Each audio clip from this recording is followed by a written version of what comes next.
I was sitting in my office checking the balance on my event planning company account, feeling this warm satisfaction wash over me. 6 figures this month. Not bad for a girl who started with nothing but determination and a dream. My phone buzzed on the marble desk, and I could not help but smile when I saw Mom's name. I had been expecting her text all week about final details for the most special wedding of the year. My little sister Lily's big day, the one I had poured my heart and my own money into making perfect. Before I dive into this story, I would love to know where you are watching from. Drop your city in the comments below, and do not forget to hit that like button and subscribe for more real-life stories that will make you question everything you thought you knew about family loyalty. Trust me, you will want to stick around for what happens next. But when I opened that message, it felt like someone had just slapped me across the face with a frozen fish. The words stared back at me from the screen. "You are not coming to the wedding. Lily's family does not want you there." I read it 3 times thinking maybe my successful businesswoman brain was just tired and misreading things. But no. There it was in black and white, as cold and final as a death sentence. See, the thing about family is that it gets complicated real fast when you are dealing with blended situations. Lily is my half-sister, same dad but different moms. When I was 12 years old and my world felt like it was falling apart, Dad married Mom. And suddenly I had this whole new family constellation to navigate. Lily was just 4 then, this tiny little thing with pigtails who used to follow me around like a puppy. I tried so hard to be the big sister she deserved, even with that 8-year gap between us that sometimes felt like an ocean. The crazy part is I built my entire business from absolutely nothing. Started doing small birthday parties in college, saved every penny, reinvested everything back into the company. Now I own the most successful event planning business in 3 counties with a client list that includes celebrities and politicians. I can afford pretty much anything I want, and you know what I wanted? To take care of my family. I have been the one paying for everything that mattered in their lives for years.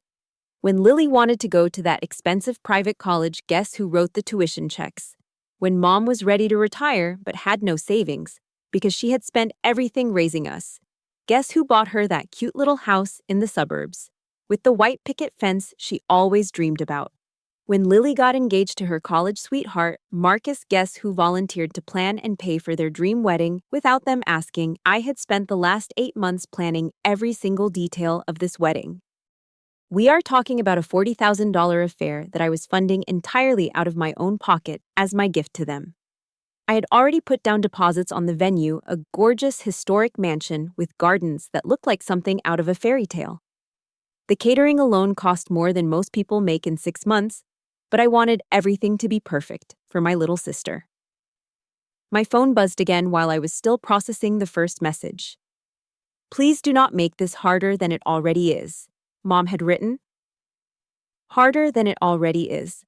I called her immediately, but she declined the call. Then I tried again. Declined. I switched to texting, my fingers flying across the screen as I typed out message after message, asking for some kind of explanation, some reason that made sense. Finally, she responded with something vague about family drama and how it would be better for everyone if I just stayed away. Better for everyone. The words hit me like a punch to the stomach. I tried calling Lily next, thinking maybe there had been some kind of misunderstanding, some miscommunication that we could clear up with a simple conversation. But when I dialed her number, it went straight to a recording saying the number had been blocked. I sat there in my office, surrounded by all the success I had built, feeling more alone than I had ever felt in my entire life. This was not making any sense. Just last week, Lily and I had been laughing over cake samples, debating between vanilla bean and lemon raspberry. She had hugged me so tight and told me I was the best sister anyone could ask for. What could have possibly changed in 7 days? I made a decision right then and there. I was going to drive over to Mom's house and get some answers. Whatever was happening, we were going to sort it out face to face, like adults, not through these cryptic text messages that felt like they were coming from a stranger. The drive to Mom's house usually takes 25 minutes, but I made it in 18. My hands were gripping the steering wheel so tight that my knuckles had gone white, and I could feel my heart hammering against my ribs like it was trying to escape. When I pulled into the driveway, I noticed several cars I did not recognize, including a luxury sedan that screamed expensive. Through the living room window, I could see people moving around, and I caught a glimpse of Lily's distinctive red hair. I walked up to the front door of the house I had bought for my family and knocked. Mom answered, but she only opened it about 6 inches, keeping the chain lock engaged like I was some kind of dangerous stranger. Behind her, I could hear voices, laughter, the sounds of people having what seemed like a perfectly lovely family gathering. A family gathering that apparently did not include me. "We need to talk," I said, trying to keep my voice level and calm even though everything inside me was screaming. Mom looked uncomfortable, glancing back over her shoulder before turning back to me. "Renee, honey, this really is not a good time. Lily's grandmother is here and her aunts, and they are just trying to finalize some last-minute details." "Lily's grandmother," I repeated slowly. "You mean her biological grandmother, the one who has made it crystal clear for the past 15 years that I'm not really part of this family." The silence that followed was deafening. Mom's face crumpled a little bit, and I could see the guilt written all over her features. That was when I knew for certain that this was not some misunderstanding or temporary glitch. This was a deliberate choice. "She just wants the family photos to be traditional," Mom finally whispered. "And she has very strong feelings about who should be included in such an important day." Traditional, there it was, it. The word that had haunted me since I was 12 years old and trying to figure out where I fit in this new family structure. Lily's biological family had never fully accepted me, had never stopped treating me like some kind of charity case that Mom had taken on, rather than her actual daughter. They had been polite enough over the years, sure, but there had always been this underlying current of resentment, this sense that I was an outsider who had somehow wormed my way into their perfect little family circle. "And you agreed to this," I said. It was not a question. Mom could not meet my eyes. I thought it would be easier if we avoided any conflict on such an important day. You know how you are, Renee. You are so independent, so successful. I figured you would understand." "How I am? Independent, successful. Like those were bad things, like my ability to take care of myself meant I did not need or want family in my life.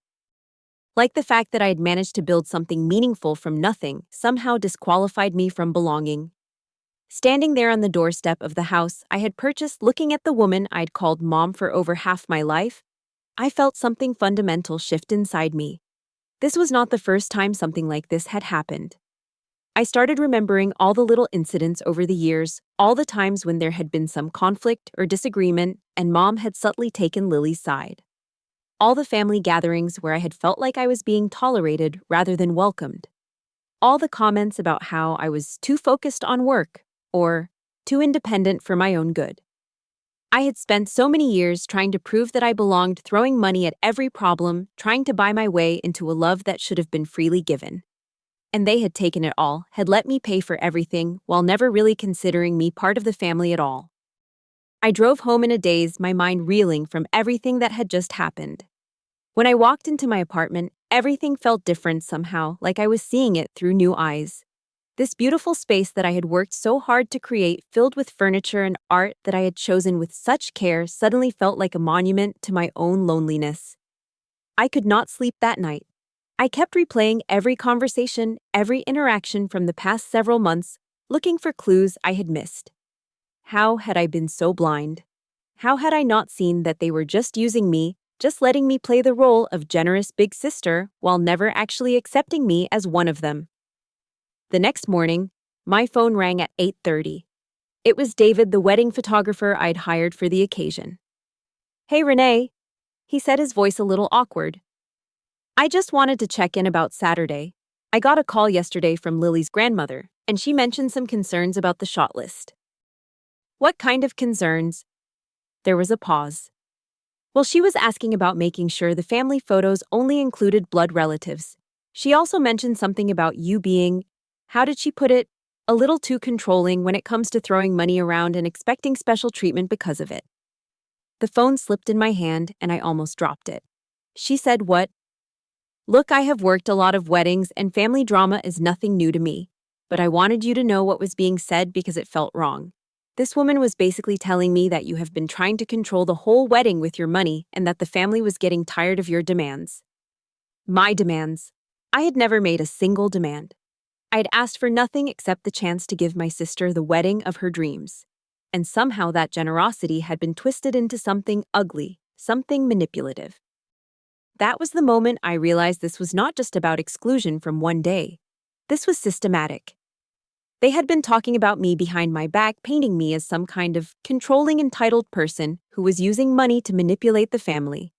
They had turned my love into something ugly and then used it as justification for cutting me out entirely. I hung up the phone and sat there in my kitchen drinking coffee that had gone cold, staring out at the city that sprawled below my windows. And that is when the idea started forming in my mind. They wanted to cut me out. Fine. But they had made one crucial mistake.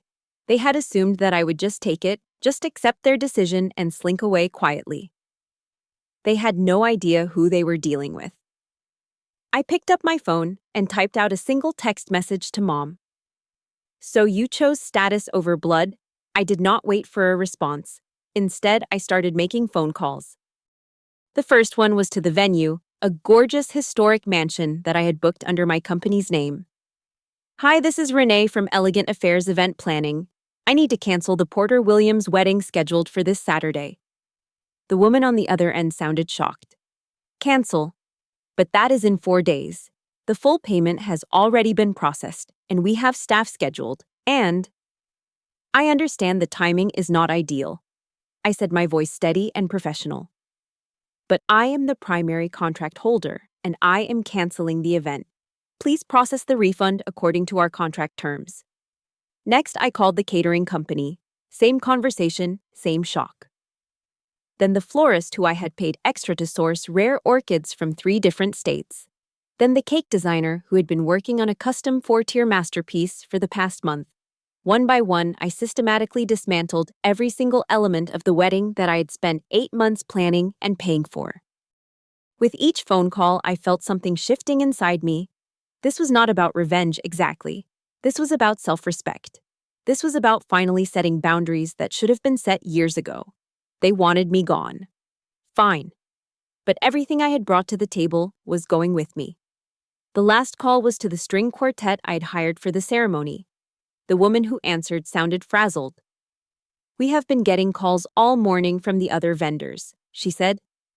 What exactly is happening with this wedding? The family decided they did not want me there, I said simply. So I decided they did not need my contributions either.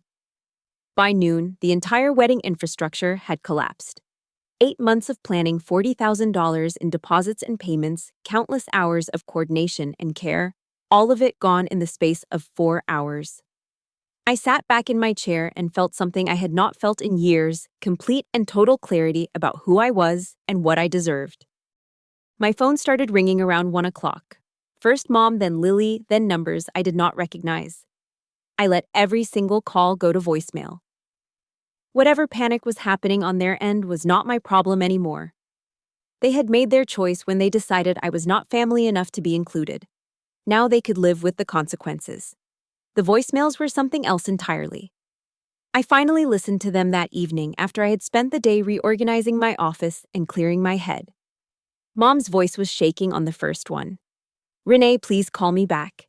There has been some kind of mistake with the vendors. Everything is being canceled and they are saying it was you who did it. This cannot be right. Please just call me back. The second one was from Lily, and she was crying so hard I could barely understand what she was saying. Renee, please, I do not know what happened, but my wedding is falling apart. The venue says you canceled everything. Why would you do this to me? I thought you loved me. That one hit different. For a moment, I felt that familiar tug, that instinct to fix everything and make everyone happy that had driven so many of my decisions over the years.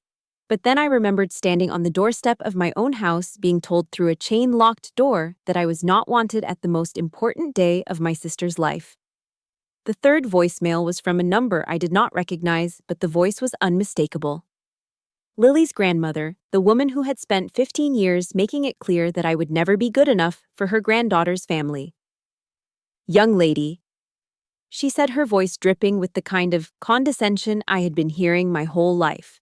"I do not know what kind of tantrum you think you are throwing, but you are ruining a young woman's wedding day. This is selfish and childish, and it proves everything I have always said about your character." I actually laughed out loud at that one. My character. This from the woman who had just spent months systematically excluding me from family gatherings while gladly accepting my money for the wedding expenses. Around 6 o'clock, Mom showed up at my apartment building. I could see her from my window, standing next to her car in the parking lot, clearly trying to work up the courage to come upstairs. I watched her for about 10 minutes before she finally gave up and drove away.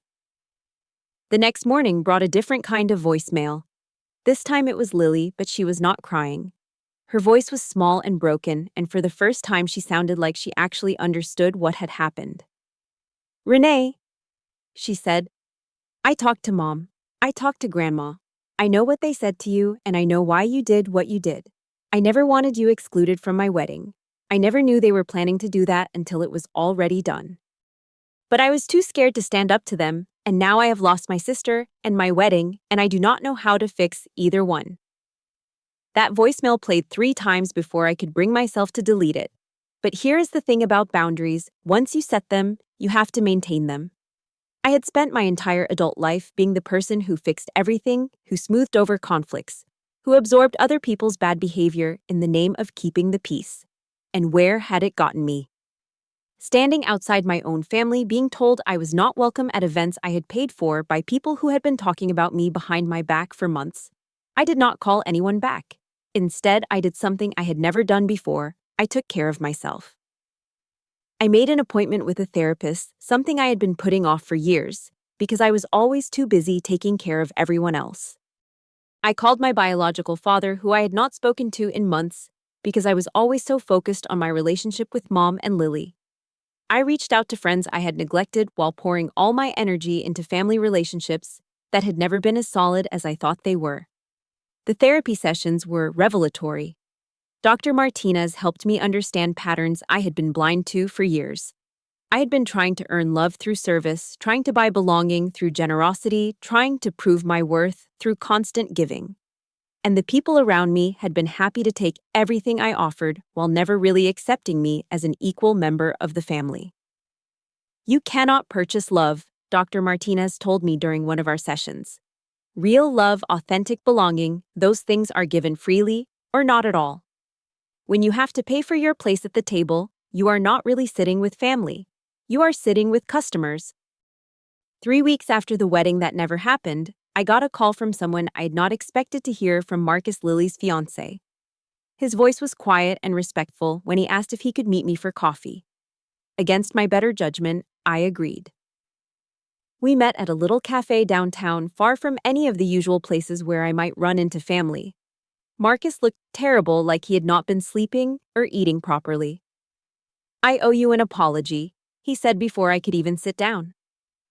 I knew what was happening and I should have stopped it. "You knew." He nodded, looking ashamed. Lily's grandmother had been talking about it for weeks, about how the wedding should be for blood family, only about how you were too involved, about how your money came with too many strings attached. I knew it was wrong, but I was scared of causing problems with Lily's family before the wedding. And Lily. Lily was caught in the middle. Her grandmother basically told her that if you were at the wedding, she and the rest of the biological family would not attend. Lily felt like she had to choose between you and them, and she chose wrong. We both did. I sat there looking at this young man who genuinely seemed to understand the magnitude of what had happened, and I felt something I had not expected. Not forgiveness exactly, but a kind of peace. He had made a mistake, but at least he was owning it. "We want to try again," he said. "A small ceremony, just close friends and the people who really matter. We want you there, Renee. Lily wants her sister back."